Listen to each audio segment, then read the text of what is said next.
बोलो गौरी शंकर की जय। आज हम सावन सोमवार व्रत कथा सुनेंगे। तो शुरू करते हैं। मृत्यु लोक के भ्रमण की इच्छा करके एक समय श्री भगवान भोलेनाथ माता पार्वती के साथ मृत्यु लोक पर पधारे। भ्रमण करते करते दोनों विदर्भ अमरावती नाम की अति रमणीक नगरी में पहुँचे। अमरावती नगरी स्वर्ग के सदृश सभी प्रकार के सुखों से परिपूर्ण थी। उसमें वहाँ के महाराज द्वारा बनाया गया हुआ अति रमणीक शिवजी का एक बहुत ही सुंदर मंदिर था।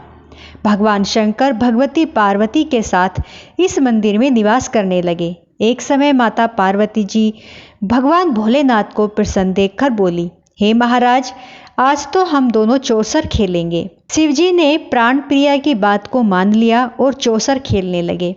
उसी समय मंदिर का पुजारी ब्राह्मण मंदिर में पूजा करने आया। माता पार्वती ने पुजारी से प्रश्न किया, पुजारी जी बताओ, इस बाजी में हम दोनों में से कौन जीतेगा? ब्राह्मण बिना विचारे जल्दी से बोल उठा कि महादेव की जीत होगी। थोड़ी देर बाद में बाजी समाप्त हो गई और पार्वती माता जीत गई। पार्वती माता को बहुत गुस्सा आया और ब्राह्मण को झूठ बोलने के अपराध के कारण श्राप देने चली। भगवान ने पार्वती को बहुत समझाया, लेकिन उन्होंने ब्राह्मण को कोढ़ी होने का श्राप दे दिया। कुछ समय बाद पार्वती माता के श्राप के कारण पुजारी के शरीर से कोढ़ पैदा हो गया। वह बहुत अधिक दुखी रहने लगा।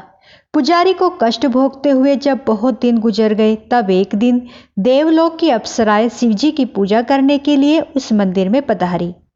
पुजारी के कोढ़ के कष्ट को देखकर उन्हें बड़ी दया आई। उन्होंने उससे रोगी होने का कारण पूछा। पुजारी ने निसंकोच सारी बातें बता दी। वे अप्सराएं बोली, हे पुजारी, अब तुम अधिक दुखी मत होना। सावन सोमवार का व्रत भक्ति भाव से करो। पुजारी ने अप्सराओं से व्रत की विधि पूछी। अप्सराओं ने बताया, सोमवार को भक्ति भाव से व्रत करो, साफ वस्त्र पहनो, संध्या व उपासना के बाद आधा सेर गेहूं का आटा लो और उसके 3 भाग कर लो। घी, गुड़, दीप, नवेद, पुंगी फल, बेलपत्र, जनेऊ, जोड़ा चंदन, अक्षत, पुष्प आदि से प्रदोष काल में भगवान शिव की पूजा करो। उसके बाद 3 भागों में से 1 भाग शिवजी को अर्पण करो, बाकी 2 भाग शिवजी का प्रसाद समझकर उपस्थित लोगों में बांट दो और आप भी उसी प्रसाद को खाकर इस विधि से 16 सोमवार व्रत रखो। 17वें सोमवार को 5 सेर पवित्र गेहूं के आटे की बाटी बनाओ, उसमें घी और गुड़ मिलाकर चूरमा बनाओ। भगवान भोलेनाथ को भोग लगाकर उपस्थित भक्तों में बांट दो। इसके बाद कुटुंब सहित प्रसाद लो तो शिवजी की कृपा से उसकी सभी मनोकामनाएं पूरी होती हैं। ऐसा कहकर अप्सराएं स्वर्ग को चली गई। ब्राह्मण ने विधि अनुसार 16 सोमवार व्रत किया तथा भगवान शिव की कृपा से रोग से मुक्ति पाकर आनंद से रहने लगा। कुछ दिन बाद शिवजी और पार्वती जी उस मंदिर में पुनः पधारे। ब्राह्मण को निरोग देखकर पार्वती जी ने ब्राह्मण से रोग से मुक्त होने का उपाय पूछा। ब्राह्मण ने 16 सोमवार व्रत कथा सुनाई। पार्वती जी बहुत प्रसन्न हुई। ब्राह्मण से व्रत की विधि पूछकर स्वयं भी व्रत करने के लिए तैयार हो गई। व्रत करने के बाद उनकी मनोकामना पूरी हुई कि उनके रूठे बेटे स्वामी कार्तिकेय स्वयं माता के आज्ञाकारी पुत्र हुए। कार्तिकेय जी को अपने यह विचार परिवर्तन का रहस्य जानने की इच्छा हुई। वे माता से बोले, हे माता, आपने ऐसा कौन सा उपाय किया जिससे मेरा मन आपकी ओर आकर्षित हो गया? पार्वती जी ने वही सोमवार व्रत कथा उसको सुना दी। कार्तिकेय जी ने कहा कि मैं भी यह व्रत करूंगा, क्योंकि मेरा प्रिय मित्र ब्राह्मण बहुत दुखी, बहुत दिनों से परदेश गया हुआ है। मेरी इससे मिलने की इच्छा है। कार्तिकेय जी ने भी इस व्रत को किया और उनका प्यारा मित्र मिल गया। मित्र ने इस आकस्मिक मिलन का भेद पूछा तो कार्तिकेय जी बोले, हे मित्र, हमने तुम्हारे मिलने की इच्छा करके 16 सोमवार व्रत किया था। अब तो ब्राह्मण मित्र को अपने विवाह की बड़ी चिंता हुई। उसने कार्तिकेय जी से व्रत की विधि पूछी तथा विधि के अनुसार व्रत के प्रभाव से जब वह किसी कार्य से विदेश गया तो वहां के राजा की लड़की का स्वयंवर हो रहा था। राजा ने प्रण किया था कि जिस राजकुमार के गले में सब प्रकार से श्रृंगारित हथनी माला डालेगी, मैं उसी के साथ अपनी प्यारी बेटी का विवाह कर दूंगा। शिव जी की कृपा से ब्राह्मण भी उस स्वयंवर को देखने की इच्छा से राज्य सभा में एक ओर जाकर बैठ गया। नियत समय पर हथनी आई और उसने जयमाला उस ब्राह्मण के गले में डाल दी। राजा ने अपनी प्रतिज्ञा के अनुसार बड़ी धूमधाम से अपनी कन्या का विवाह उस ब्राह्मण के साथ कर दिया और ब्राह्मण को बहुत सा धन व सम्मान देकर संतुष्ट किया। ब्राह्मण सुंदर राजकन्या पाकर सुख से जीवन व्यतीत करने लगा। एक दिन राजकन्या ने अपने पति से प्रसन्न किया कि हे प्राणनाथ, आपने ऐसा कौन सा भारी पुण्य किया था जिसके प्रभाव से हथिनी ने सब राजकुमारों को छोड़कर आपको वरण किया। ब्राह्मण बोला, हे प्राण प्रिय, मैंने अपने मित्र कार्तिकेय जी से कथानुसार 16 सोमवार व्रत किया, जिसके प्रभाव से मुझे तुम जैसी रूपवान पत्नी की प्राप्ति हुई। इस व्रत की महिमा सुनकर राजकन्या को बड़ी हैरत हुई। वह भी पुत्र की कामना करके इस व्रत को करने लगी। शिव जी की दया से उसके गर्भ से एक अति सुंदर, सुशील, धर्मात्मा और विद्वान पुत्र उत्पन्न हुआ। माता और पिता उस देवपुत्र को पाकर अधिक प्रसन्न हुए और उसका लालन पालन अच्छी प्रकार से करने लगे। जब पुत्र समझदार हुआ तो एक दिन उसने अपनी माता से प्रश्न किया कि हे माँ, तुमने कौन सा व्रत तप किया जो मेरे जैसा पुत्र तुम्हारे गर्भ से उत्पन्न हुआ। उसकी माता ने 16 सोमवार व्रत कथा अपने पुत्र को बताई। पुत्र ने सब तरह के मनोरथ को पूर्ण करने वाले इस सरल व्रत को सुना तथा राज्य अधिकार पाने की इच्छा से हर सोमवार को विधि अनुसार यह व्रत करने लगा। व्रत शुरू करने के बाद एक देश के वृद्ध राजा के दूतों ने आकर उसको राजकन्या के लिए वरण किया। राजा ने अपनी बेटी का विवाह ऐसे सर्वगुण संपन्न ब्राह्मण युवक के साथ करके बड़ा सुख प्राप्त किया। वृद्ध राजा की मृत्यु के बाद में इसी ब्राह्मण को सिंहासन पर बैठाया गया, क्योंकि राजा के कोई पुत्र नहीं था।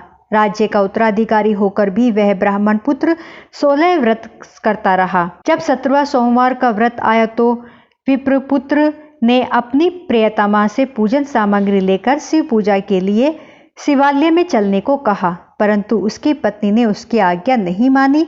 दास दासियों द्वारा सब सामग्रियां शिवालय में भिजवा दी, परंतु स्वयं नहीं गई। जब राजा ने शिवजी का पूजन समाप्त किया तब आकाशवाणी हुई, हे राजा, अपने इस रानी को राजमहल से निकाल दे, नहीं तो यह तेरा सर्वनाश कर देगी। यह आकाशवाणी सुनने के बाद राजा को आश्चर्य हुआ और वह बहुत परेशान हो गया। उसने मंत्रणा गृह में आकर अपने सभासदों को बुलाकर कहा, मंत्रियों, मुझे आज शिवजी की आकाशवाणी हुई है कि राजा तू अपनी इस स्त्री को निकाल दे, नहीं तो यह पूरे राज्य का सर्वनाश कर देगी। राज्य के मंत्री और सभासद आदि सभी विस्मय और दुख में डूब गए, क्योंकि जिस कन्या के कारण उसे राज्य मिला था, राजा उसी को निकालने की बात कह रहा था। यह कैसे हो सकता था? पर राजा ने मंत्रियों की परवाह नहीं की, उसने अपनी पत्नी को निकाल दिया। रानी दुखी हृदय से भाग्य को कोसती हुई राज्य से बाहर चली गई। बिना पद त्राण, फटे हुए वस्त्र पहने, भूख से दुखी हृदय से भाग्य को कोसती हुई चली जा रही थी। उसकी अचानक एक करुण बुढ़िया से भेंट हुई जो सूत काट कर बेचने जा रही थी। रानी की करुण दशा देखकर वह बोली, चल तू मेरा सूत बिकवा दे, मैं बूढ़ी हूँ, भाव करना नहीं जानती हूँ। यह बात सुन रानी ने बुढ़िया के सिर से सूत की गठरी उतारकर अपने सिर पर रख ली। थोड़ी देर बाद आंधी आई गई और बुढ़िया का सूत पोटली सहित उड़ गया। बेचारी बुढ़िया पछताती रह गई। उसने रानी को अपने से दूर रहने को कहा। इसके बाद रानी एक तेली के घर गई तो शिवजी के प्रकोप से तेली के सभी मटके उसी क्षण चटक गए। तेली ने भी रानी को अपने घर से निकाल दिया। बहुत से दुख उठाती रानी एक नदी के किनारे गई तो नदी का सारा जल सूख गया। इसके पश्चात रानी एक जंगल में गई। वहां सरोवर में पानी पीने गई तो उसके हाथ का स्पर्श होते ही सरोवर का नील कमल के समान जल असंख्य कीड़ों में होकर गंदा हो गया।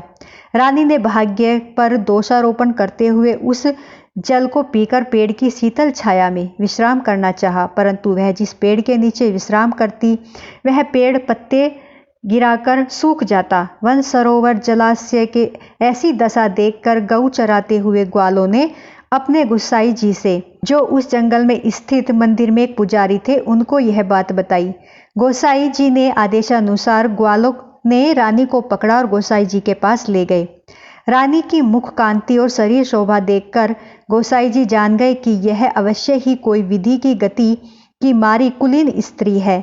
पुजारी ने रानी से कहा, पुत्री, मैं तुमको अपनी पुत्री के समान रखूंगा। तुम मेरे आश्रम में आकर रहो, मैं तुम्हें किसी प्रकार का दुख नहीं होने दूंगा। गोसाई जी के वचन सुनकर रानी को धीरज हुआ। वह आश्रम में रहने लगी। रानी जो भोजन बनाती उसमें कीड़े पड़ जाते, जल भर कर लाती उसमें कीड़े पड़ जाते। रानी की यह दशा देखकर गोसाई जी को बहुत दुख हुआ और रानी से बोले, हे पुत्री, तुम्हारे ऊपर कौन से देवता का प्रकोप है जिससे तुम्हारी ऐसी हालत हुई है? पुजारी जी की बात सुनकर रानी ने शिवजी महाराज के पूजन का बहिष्कार की बात बताई। तो पुजारी जी शिवजी महाराज की अनेक प्रकार से स्तुति करते हुए रानी से बोले कि हे पुत्री, सब मनोरथ पूर्ण करने वाले 16 सोमवार व्रत को करो, उसके प्रभाव से इस कष्ट से मुक्त हो जाओगी। गोसाई जी की बात मानकर रानी ने 16 सोमवार व्रत किए। 17वें सोमवार को विधि विधान सहित पूजन किया। उस पूजा के प्रभाव से राजा के हृदय में विचार आया कि रानी को गए हुए बहुत समय बीत गया, न जाने कहाँ कहाँ भटकती होगी, उसे ढूंढना चाहिए। यह सोचकर रानी को तलाश करने के लिए राजा ने चारों दिशाओं में दूत भेजे। वे दूत रानी को तलाश करते हुए गोसाई जी के आश्रम में पहुंचे। वहां रानी को पाकर उनसे रानी को अपने साथ ले जाने का आग्रह करने लगे, परंतु गोसाई जी ने मना कर दिया। दूत चुपचाप वापस लौट आए और राजा को रानी का पता बतलाया।